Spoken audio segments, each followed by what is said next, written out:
Hello friends, welcome back to my channel. तो आज के इस वीडियो में हम लोग बहुत ही इंपॉर्टेंट क्वेश्चन पेपर डिस्कशन करेंगे। तो ये क्वेश्चन पेपर किसके लिए है, क्या है, ये सब आपको इस पेपर में दिख रहा होगा। तो फिर चलिए अब टाइम को ज़्यादा ज़ाया ना करते हुए अब हम लोग स्टार्ट करते हैं वीडियो को। तो पहला क्वेश्चन जो है MCQ टाइप क्वेश्चन होता है, जैसा कि सारे क्वेश्चन पेपर में आपने देख रखा है। हमारा फर्स्ट क्वेश्चन है cautery machine used for. Cautery machine का यूज क्या है, ठीक है, किसके लिए इस्तेमाल किया जाता है। तो पहला ऑप्शन है हीमोस्टेसिस, दूसरा टिश्यू डिस्ट्रक्शन और हमारा तीसरा ऑप्शन है बोथ, यानी दोनों, यानी हीमोस्टेसिस और टिश्यू डिस्ट्रक्शन दोनों करने के लिए यूज करते हैं। और चौथा है नॉन। तो राइट आंसर होगा सी ऑप्शन, यानी बोथ। सेकेंड क्वेश्चन है in yellow bag which biomedical waste collect. यानी येलो बैग यानी पीले जो डस्टबिन होते हैं, पीले बैग जो होते हैं उनमें क्या फेंके जाते हैं, क्या डिस्पोज किए जाते हैं। Body parts, dressing material. Second option है plastic material as syringe catheter. Third option है हमारा food, fruit, general waste. And D option हमारा है sharp articles as needle blades. Right answer होगा ए ऑप्शन, जिसमें बॉडी पार्ट्स और dressing material है वो। थर्ड क्वेश्चन है work of anaesthesia machine. Anaesthesia machine का काम क्या है। पहला है accurately mix anaesthetic gases and vapours. Second option है प्रोवाइड ऑक्सीजन। थर्ड ऑप्शन है इनेबल पेशेंट वेंटिलेशन। यानी कि इसका काम क्या है, तो एनेस्थेटिक गैसेज और वेपर को मिक्स करना, ऑक्सीजन देना और वेंटिलेशन प्रोवाइड करना। तो ये तीनों काम एनेस्थीसिया मशीन का है। तो राइट आंसर होगा डी, यानी कि ऑल। फोर्थ क्वेश्चन हमारा है चिटिल्स फोर्सेप यूज टू। चिटिल फोर्सेप का इस्तेमाल क्या है, कब यूज किया जाता है। पहला ऑप्शन है पिक अप स्टेरलाइज्ड आइटम्स, यानी स्टेरलाइज्ड आइटम को पिक करने के लिए, एक जगह से दूसरी जगह ले जाने के लिए। सेकंड ऑप्शन है held up soft tissues, soft tissue को होल्ड करने के लिए, उठाने के लिए। टू कैच ब्लीडर्स, यानी ब्लीडर्स को पकड़ने के लिए। और फोर्थ ऑप्शन है नॉन, यानी इसमें से कोई नहीं। तो राइट आंसर होगा ए ऑप्शन, यानी कि जो भी स्टेरलाइज्ड आइटम्स होते हैं, आर्टिकल्स होते हैं, उन्हें होल्ड करने के लिए, उन्हें पिक करने के लिए, एक जगह से दूसरी जगह ले जाने के लिए हम लोग इस्तेमाल करते हैं। फिफ्थ क्वेश्चन है the incision used in LSCS। LSCS में कौन सा इंसिजन यूज करते हैं। लोअर सेगमेंट सिजेरियन सेक्शन, ठीक है, ये जो ऑपरेशन है आपका, यानी जो बेबी के डिलीवरी के लिए किया जाता है ऑपरेशन से, तो इसमें कौन सा इंसिजन लगता है। तो पहला ऑप्शन है बीवेंस इंसिजन, दूसरा मुनरो केर इंसिजन, तीसरा रॉकी डेविस इंसिजन, चौथा है नॉन। तो यहाँ पे राइट आंसर होगा बी ऑप्शन, यानी कि मुनरो केर इंसिजन।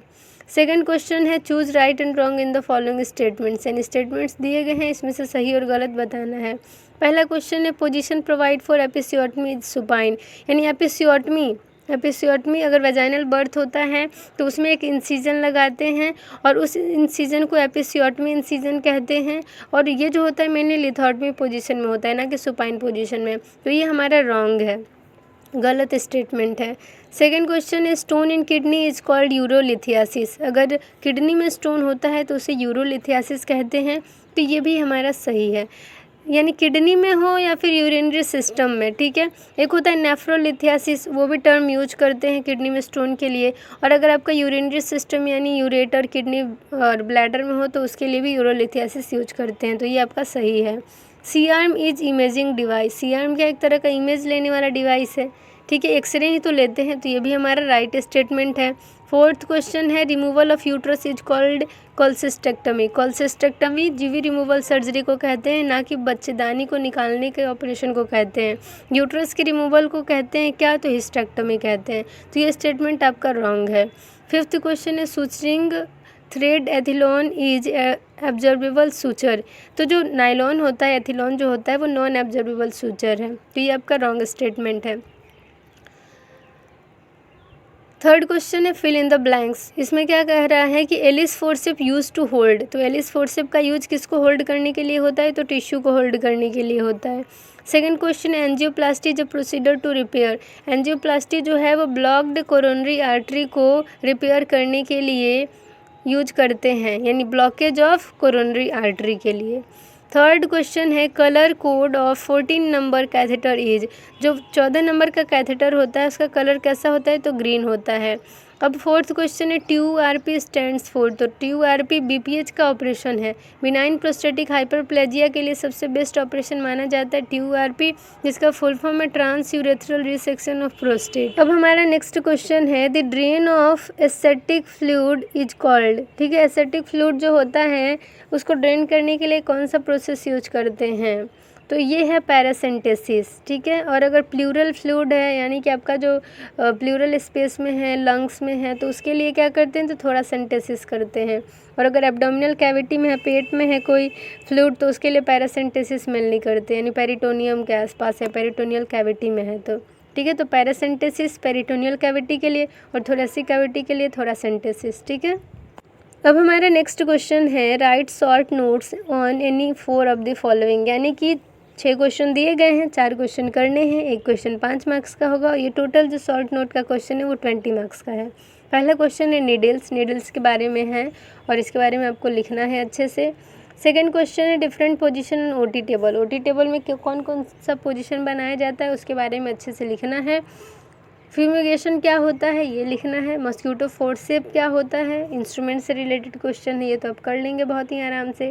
फ्यूमिगेशन स्टरलाइजेशन के लिए जो यूज करते हैं OT को, वो टेक्निक है, तो आपको इसके बारे में लिखना है। कॉटन बैंडेजेज के बारे में लिखना है और यूरिनरी कैथेटर्स के बारे में लिखना है। तो यूरिनरी कैथेटर लिख लेंगे आप, क्योंकि कैथेटराइजेशन आपने तो पढ़ रखा है। अब हमारा नेक्स्ट क्वेश्चन है answer in detail of any 4 of the following. 6 question दिए गए हैं, 4 क्वेश्चन करने हैं, एक क्वेश्चन 10 मार्क्स का होगा और टोटल जो ये लॉन्ग क्वेश्चन है वो 40 मार्क्स के हैं। पहला क्वेश्चन है डिफाइन कोलसिस्टेक्टमी। कोलसिस्टेक्टमी क्या होता है, describe this set of instrument used in cholecystectomy. GV removal surgery क्या है, उसमें कौन कौन से इंस्ट्रूमेंट यूज करते हैं और प्रोसीजर को भी इसमें लिख देना है। सेकेंड क्वेश्चन है describe how glaucoma surgery performed. Glaucoma surgery क्या होता है, कैसे किया जाता है, वो आपको लिखना है। थर्ड क्वेश्चन है how will you prepare a patient and instrument रे फॉर एब्डोमिनल सर्जरी। अगर पेट का सर्जरी करना है, एब्डोमेन का करना है, मान के चलिए इंटेस्टाइनल परफोरेशन है जो बहुत ही कॉमन आता है, ऑब्स्ट्रक्शन का केस बहुत ही कॉमन है जो कि आता है, या फिर आपका कोई भी ओपन सर्जरी हो रहा है पेट का, तो उसके लिए आप क्या इंस्ट्रूमेंट लगाएंगे और पेशेंट को कैसे प्रिपेयर करेंगे, प्री ऑप में क्या क्या करना है, अगर मरीज़ OT में आता है क्या क्या करिएगा, कैसे आप उसका ट्रॉली लगाइएगा, इंस्ट्रूमेंट का क्या क्या सामान रखिएगा, वो सब लिखना है। फोर्थ क्वेश्चन है describe how does N anaesthesia machine work and it maintain. Anaesthesia machine के बारे में लिखना है, कैसे वो काम करती है, क्या क्या कंपोनेंट होते हैं, कैसे वो मेंटेन करती है, सब कुछ वो सब लिखना है। Describe the basics of biomedical waste, यानी फिफ्थ क्वेश्चन हमारा है कि बायोमेडिकल वेस्ट क्या है, इसके बारे में लिखना है। सिक्स्थ क्वेश्चन है और लास्ट क्वेश्चन है right about hysterectomy. Uterus removal surgery के बारे में लिखना है। Describe the set of surgical instruments used in abdominal hysterectomy. Abdominal hysterectomy में जो इंस्ट्रूमेंट का सेट आप लगाते हैं, जो यूज होता है, उसके बारे में भी आपको यहाँ पे लिखना है। तो ये था क्वेश्चन पेपर आप लोग के लिए, और ये सच में बहुत ज़्यादा ही इंपॉर्टेंट है क्योंकि क्वेश्चन अक्सर लड़ा करते हैं प्रीवियस ईयर क्वेश्चन से। ठीक है, कुछ ना कुछ तो आना ही है आपके फाइनल एग्जाम में, 1-2 क्वेश्चन तो लड़ जाता है। तो इसी तरीके से आप लोग अच्छे से क्वेश्चन पेपर सॉल्व करिए, अच्छे से तैयारी करिए। तो ये सारे क्वेश्चन पेपर आपको किसी साइट पर मिलने वाले नहीं है, तो आप लोग अच्छे से सॉल्व कर लीजिए। तो thank you for watching my video. अगर आप चैनल पे नए हैं तो चैनल को सब्सक्राइब कर दीजिए और बेल आइकन को प्रेस कर दीजिए ताकि आपको सारी लेटेस्ट वीडियो की अपडेट्स मिलती रहें। और वीडियो को ज़्यादा से ज़्यादा शेयर करिए ताकि और सारे बच्चों को भी हेल्प मिले। And thank you, bye, take care. मिलते हैं नेक्स्ट वीडियो में एक नए टॉपिक के साथ।